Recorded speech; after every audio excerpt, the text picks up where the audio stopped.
I'm Vivian.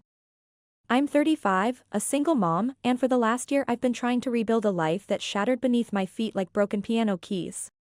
The day I'm talking about started with nervous sheet music shuffling and homemade cookies and ended with a moment that cut through my heart like a perfect final note. The kind of moment that straightens your spine with quiet resolve and makes you realize your dignified silence can resonate more powerfully than someone else's cruel words. My son Ethan had been counting down to his first piano recital for weeks, his fingers constantly tapping imaginary keys on tabletops. He's quiet, thoughtful, and loves losing himself in music, his small face intense with concentration when he plays. The two of us had been planning his performance celebration together, just close family, a few of his friends from school. Some music-themed decorations, and cookies he insisted we decorate with blue icing music notes that smudge between our laughing fingers. It was supposed to be simple, intimate, our kind of celebration that felt like a warm melody in our still healing hearts. But then my ex-husband Marcus said he was coming, and he wasn't coming alone, his voice striking a discordant note in our careful plans. He told me 2 days before, like he was bestowing a gift, Natasha wants to meet Ethan's family. I think it's time. Just like that. No gentle prelude, no asking if I was ready for this complicated duet. I swallowed hard and nodded even though everything inside me screamed no, the cry echoing through my hollow chest. Marcus left me after 12 years of marriage, the finale to our relationship as abrupt as a slammed piano lid. One day we were planning a family vacation, the next he was moving into a luxury apartment downtown, leaving silence where his voice used to be. A few months later he posted pictures online with Natasha, her perfectly manicured hand possessively on his chest, diamond ring flashing like a spotlight that blinded me each time I scrolled past. So yeah, I knew this dissonant chord would sound eventually. I just didn't think it would be during Ethan's first symphony. When they walked in, I felt the energy crack and splinter like a dissonant chord. Ethan ran over to hug his dad, his small shoulders tense with excited nervousness.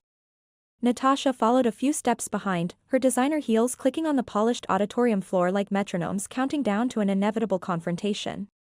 She wore a tight white dress so pristine it seemed to reject the very concept of wrinkles. Her makeup looked professionally applied, her face a perfect mask that revealed nothing but calculated beauty.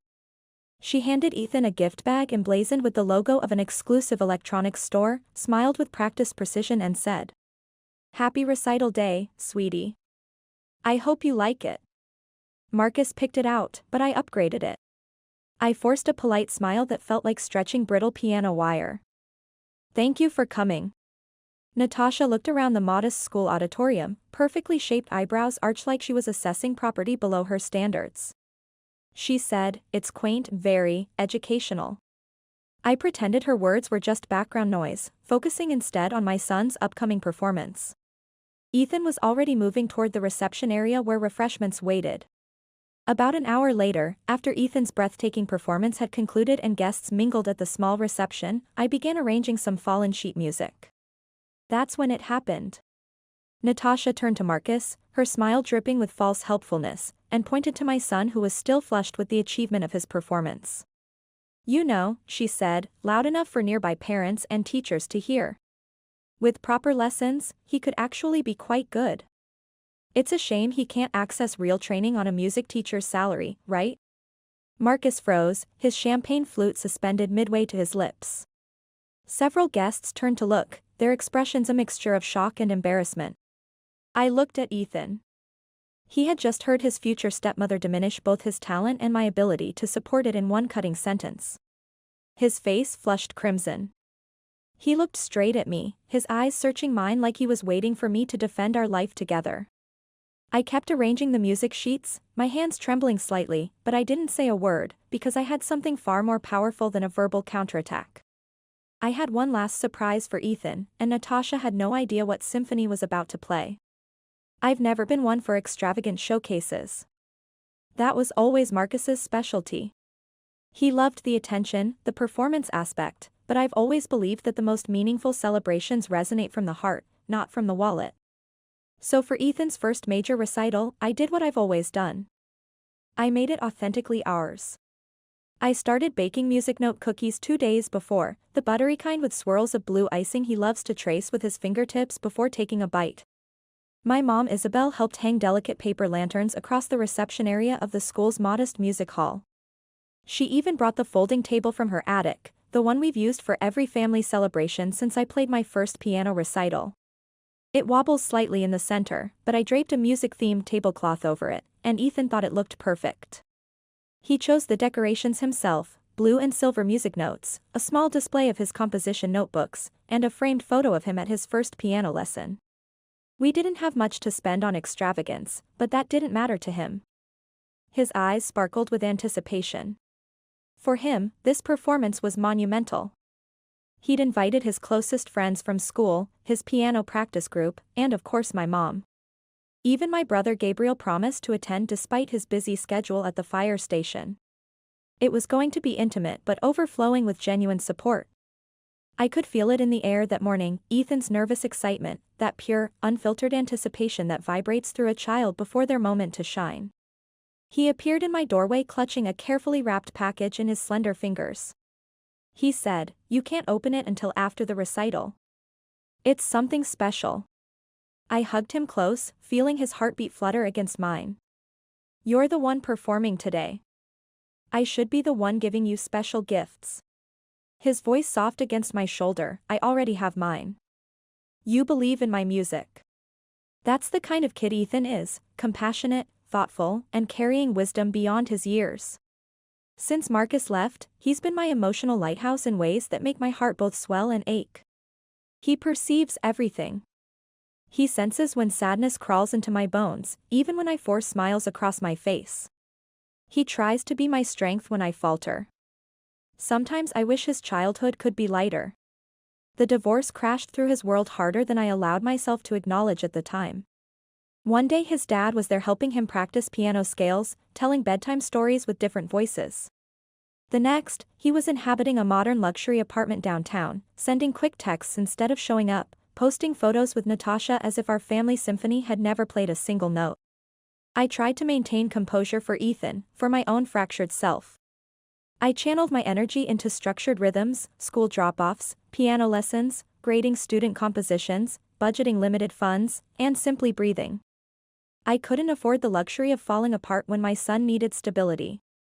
But when Marcus called announcing he was bringing Natasha to the recital, it felt like a discordant note shattering a perfect melody. "She wants to be part of Ethan's musical journey," he said, as if that simple explanation could smooth the jagged edges of this intrusion. I didn't debate. I just said fine, and disconnected before my voice betrayed the tremor building in my throat. That morning, as I arranged music programs and smoothed the reception tablecloth, my mom watched me with knowing eyes.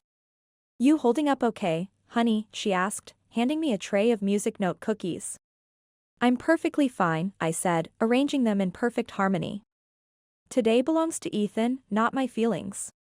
She gave me that penetrating maternal gaze that sees through carefully constructed facades but respects the need for them. If she says something cutting, I might accidentally spill punch on that white dress. I smiled tightly. She replied, "No accidents today. Promise me." When Marcus finally arrived with Natasha gliding at his side, I was adjusting Ethan's bow tie backstage. I looked up and saw them walking down the auditorium aisle together, fingers intertwined like practiced dancers. He wore an expensive suit that screamed business meeting rather than child's piano recital. She wore pristine white, a visual statement that seemed to demand attention in the modestly decorated hall. Ethan spotted them and his fingers paused mid-scale. "Dad," he called out. He embraced Marcus quickly, then looked at Natasha and offered a polite nod. "Hello." She bent down, careful not to wrinkle her dress, and kissed his cheek. "You've grown so much. 10 years old and already performing. I brought something special you'll absolutely adore." I remained silent, standing by the piano with sheet music still clutched in my trembling fingers. "Hey," Marcus said with awkward formality. "Thanks for including us today." I nodded, swallowing the bitterness rising in my throat. "Of course. This is Ethan's moment." But as I turned back to organize the music sheets, I felt Natasha's calculating eyes survey the modest auditorium, a slight curve to her lips suggesting she found our world quaint and insufficient. I drew a steadying breath, arranged the final sheet of music, and announced quietly, "Everyone should take their seats." The performance is about to begin. Ethan stood before the gleaming school piano, his posture perfect and eyes bright. He couldn't possibly know this was the moment when everything would realign. Neither could I, but something deep within warned me this wouldn't be just another recital. They say a mother's intuition rarely misleads. I felt the atmosphere shift the moment she claimed her front row seat. Natasha examined the school auditorium like a property assessor at a foreclosure. Her expression remained neutral, but her body language screamed, "This entire setting is beneath my standards." She positioned her expensive gift bag beside the modest program booklets on the reception table and deliberately announced, "It's from both of us." Marcus selected it, but I made sure it was the premium version. Her smile radiated expectation of gratitude and recognition. I remained composed. There were school families everywhere. My mom was arranging refreshments for after the performance. I refused to disrupt Ethan's special day. I simply nodded and mentioned the reception would follow the recital. Marcus, characteristically, contributed little to the conversation. He lingered near the program table, engaging my brother Gabriel in superficial talk about local sports, while his eyes darted in my direction when he thought I wouldn't notice. Perhaps he recognized Natasha's inappropriate behavior. Perhaps he simply didn't care enough to address it. The issue wasn't Natasha's presence. It was her demeanor, as if she were the headliner and this was her performance space rather than my son's milestone. She sat with her arm possessively wrapped around Marcus's, her laughter too loud for the setting, making remarks calibrated to wound while disguised as innocent observations. At one point she approached my mom and remarked, "Oh Isabel, these arrangements are charming. I see where Vivian gets her modest but effective presentation skills." Mom offered a tight-lipped smile and murmured to me in Spanish, "That woman has no shame." I attempted to dismiss it with forced lightheartedness. I wanted Ethan's performance to remain unshadowed. That singular goal consumed me. But then arrived the moment, the one that twisted my insides and caused every conversation in the reception area to abruptly cease. I was gathering sheet music after Ethan's applause-filled performance. There were program pages scattered on chairs, punch glasses balanced precariously on the edge of the refreshment table, congratulatory notes from his music teacher resting on the piano. I reached for Ethan's composition notebook lying open on a nearby stand.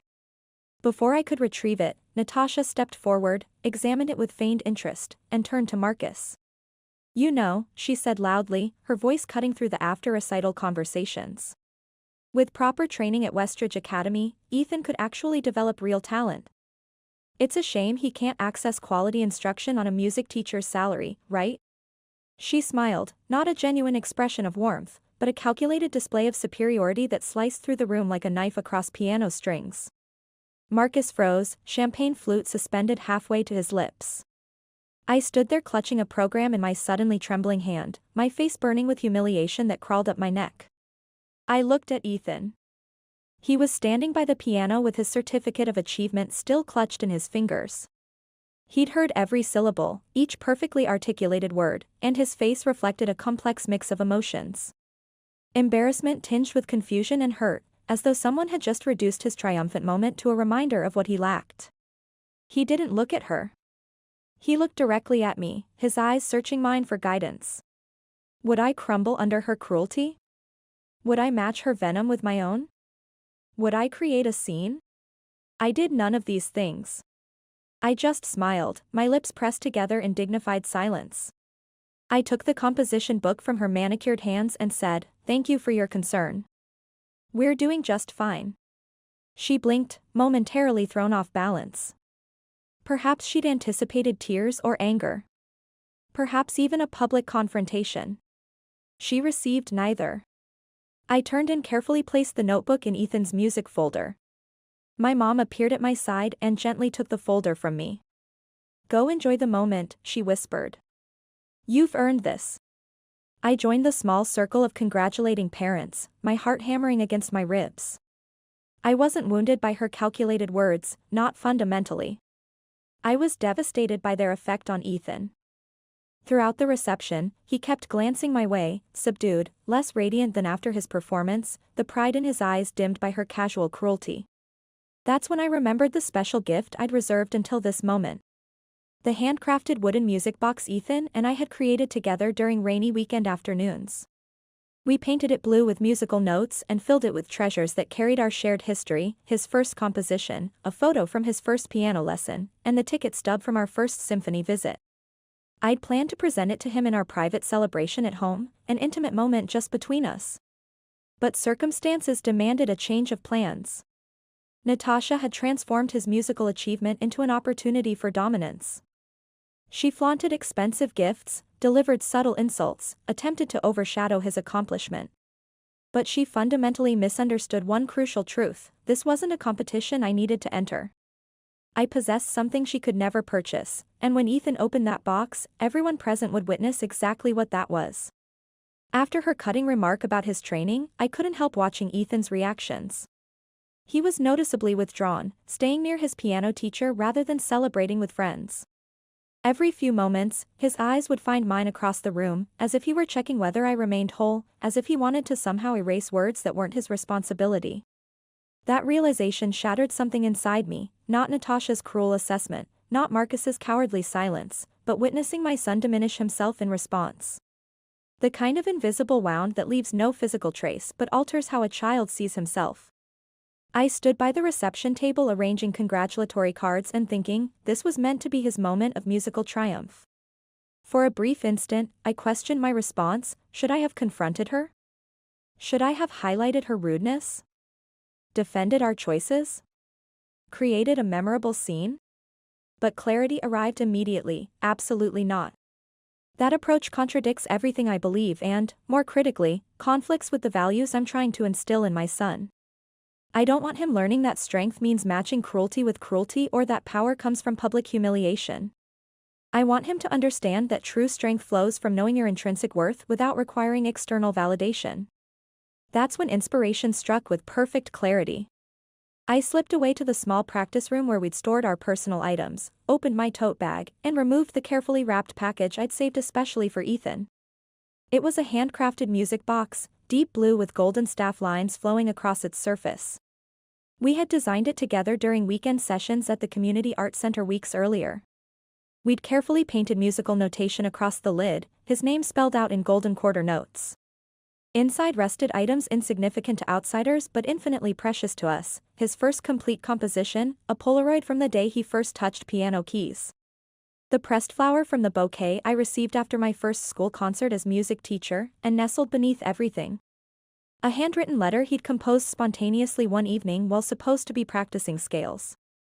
I hadn't yet read his words. He insisted it was for this specific occasion. I stood motionless for several heartbeats, cradling the box, tracing the golden notes with my fingertip, feeling its emotional weight that transcended its physical presence. Because I recognized this as the pivotal moment. The moment Natasha could never intrude upon with her credit card. The moment Marcus couldn't comprehend with his surface-level understanding of our bond. The moment no designer label or electronic gadget could possibly eclipse. I returned to the reception area holding the box close against my heart. The guests were enjoying cookies and fruit punch. Fellow teachers offered congratulations. Natasha was delicately sipping mineral water, her expression suggesting mild boredom at enduring such a pedestrian event. Ethan noticed my return and his face brightened, that genuine, unguarded smile that appears when he senses something meaningful approaching. "Ethan, sweetheart," I called softly. "I have something special for you." He approached with curious anticipation. I noticed conversations quieting as attention shifted to our interaction. I presented him the box and whispered, "Open this whenever you feel ready." He settled cross-legged beside the piano and began unwrapping with deliberate care, no tearing, no rushing, unlike his approach to the expensive tablet and headphones from earlier gifts. He handled it reverently because he instinctively understood its significance. People naturally gravitated closer. Natasha observed from her isolated position, legs elegantly crossed, smile fixed and brittle. She maintained her facade of sophisticated detachment, but I detected tension radiating through her perfect posture. Marcus appeared perplexed, as though witnessing a tradition entirely foreign to his understanding of our relationship. Ethan opened the lid and his eyes lit up when he saw his first composition. "I thought this was lost," he said, fingers tracing the notes. He turned the family photo in his hand, from before everything unraveled. He looked up at me. May I read what I wrote for you? I nodded, heart fluttering. If you'd like to. He unfolded the paper carefully, smoothing it across his lap. He wasn't nervous. He was centered, as if this moment had always been his to claim. He said, I wrote this after my first recital piece. I've kept it private until today. My heart raced with anticipation, but I smiled encouragingly. Go ahead, sweetheart. He looked at the paper and began, Dear Mom, thank you for believing in my music even when I hit wrong notes, even when I wanted to quit. You create a safe space for me. You help me practice even after teaching all day.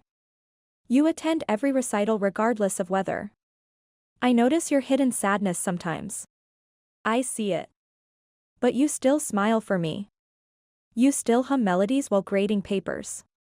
You still sway when Chopin plays on the radio. You make even the hard days beautiful. I don't need fancy lessons or a new family. I just need you. You're my teacher, my biggest fan, my true home. This performance is my gift to you. Love, Ethan. As he finished, my mom quietly dabbed her eyes. Gabriel stood tall, arms crossed, jaw set firmly. Several music teachers and parents looked away respectfully. Ethan rose and faced me. I was totally speechless. I simply opened my arms, and he walked into my embrace. He pressed against my heart and whispered, I meant every note. I know, I said. I treasure each one. A moment of perfect stillness, then the sound of a chair scraping back. Natasha stood. She remained silent, her complexion ashen. The sophisticated poise she'd displayed earlier had evaporated. The spotlight had shifted from her calculated performance to authentic truth. She glanced around desperately seeking something to steady herself, finding nothing. Her carefully constructed facade had crumbled. Our eyes met briefly. I didn't need to challenge or gloat. She looked away first. Marcus finally pierced the silence with an awkward, that was beautiful, my son. The words rang hollow. Even he recognized their emptiness. He seemed diminished somehow, as if witnessing the treasures he'd abandoned. Ethan turned to him with polite acknowledgement. Thank you, before returning to examine the contents of the music box. Natasha cleared her throat. We should leave now, her voice unusually subdued. Marcus nodded, rubbing his neck nervously. Thanks for having us today. I smiled with quiet dignity. You're welcome. They moved toward the exit. Natasha departed without a backward glance. Her reflection caught in the corridor glass revealed downcast eyes and tightened lips. She hadn't been conquered, but she'd been revealed in her true nature. And more significantly, so had I. When the door closed, the gathering collectively breathed again. Conversations resumed. Programs collected. Piano music softly played. Yet something fundamental had shifted. The atmosphere felt clearer, lighter. Ethan sat beside me, treasuring his music box. I'm glad I played that piece for you, he said. So am I. He looked up uncertainly. Was it too much? I embraced him gently. It was perfect. After everyone had gone and evening shadows stretched across the room, I discovered something hidden within the music box, another note, smaller, folded carefully. It read, P.S. I heard what she said about my playing and our life. It wasn't right. I couldn't speak up then, but I promise I'll never let anyone diminish what we've built together. You're my mom. That means everything. I held the note against my heart, sitting in the resonant silence. Natasha arrived intending to belittle my world. Instead, she illuminated for my son why love transcends price tags, and respect isn't measured in volume. She brought cutting words to shame me, but my son brought his music, which spoke truths beyond her comprehension. The auditorium stood empty now, programs neatly stacked, chairs arranged, the lingering scent of piano polish in the air. I gathered remaining sheet music, not really organizing but reflecting. Ethan had fallen asleep with his music box beside him, his first composition clutched like a treasure. I sat at our home piano, rereading his promise to stand against anyone who diminished us. These simple words outweighed all else I'd heard in years. That's when clarity washed over me. I hadn't surrendered anything today. Not my dignity, nor my strength, nor my place in my son's heart. Natasha failed because she fundamentally misunderstood what mattered. She mistook my quiet response for weakness. She interpreted my restraint as fear or resignation. She never grasped that my silence came from security, not submission. I didn't engage her battle because it wasn't mine to fight. I didn't seek validation from those already witnessing our truth. I remained authentic because pretense serves no one. I stepped back so my son's light could shine, and shine it did. That recital, music box, and heartfelt letter revealed our essence, his character, and the meaningful relationship we've nurtured. Marcus walked away, but couldn't claim what truly matters. He took his ambition and status, finding someone to admire his external success. But our connection remained unbroken. My resilience stood firm. Ethan's respect deepened. And Natasha? Her grand entrance became a humbled exit. Not because I diminished her, but because I refused her terms of engagement. This lesson I hope Ethan carries forward: authentic strength needs no fanfare. It speaks when necessary, and sometimes stays beautifully silent. That night, I watched Ethan sleeping peacefully. The music box rested near him like a cherished instrument. His breathing created a gentle rhythm, his expression serene. I lingered in the doorway, reflecting. This day unfolded differently than expected. It transcended being merely a recital.